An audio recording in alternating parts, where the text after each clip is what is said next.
Promete que ela finalizar a sessão de consulta a formador Ema na topa com diretiva de Saba. De formateur is zeer geïnteresseerd in Saba als stichting voor bejaardenzorg. Zoals de informateur weet is het geen bejaardenzorg meer, maar voornamelijk verpleeghuiszorg wat wij bieden.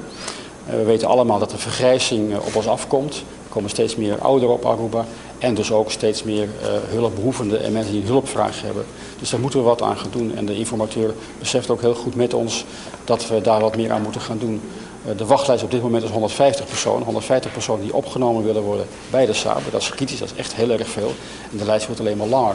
Dus we moeten echt iets gaan doen aan uitbreiding van het aantal bedden bij de Saba. Dus we hebben gesproken met de informateur om te kijken of we op middellange termijn een nieuw verpleeghuis zouden kunnen openen in Noord. Saba maneja 3 casas de ancianos y no obstante ello, con mejorar las condiciones de casa y la acomodación, formador te reconoce el reto que tiene para acomodar más gente grande. Nós temos tanto reto de espaço, pero também de quantidade de verpleegsters que o mestre e verpleger para portar em casa de nós grandes.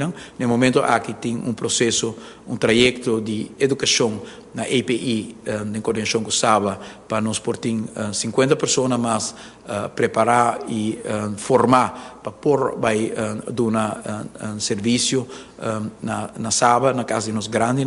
E tem plano que seguro o formador lo quer recomendar no seguinte governo para mirar com bom ovo que está criação e construção, estabelecimento de casa para os grandes novo em área de norte.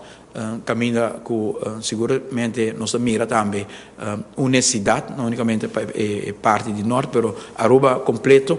E sabe que é projeto que lo ajuda a reduzir a falta de espaço que tem no momento aqui para cumprir com necessidade grande para nós grandes na porranha caminho para porranha e cuidado necessário. Formadora topa com a entidade na maneira Elmar, oficina de monumento e Ecotec. Nós temos detalhes na reunião aqui, Rato.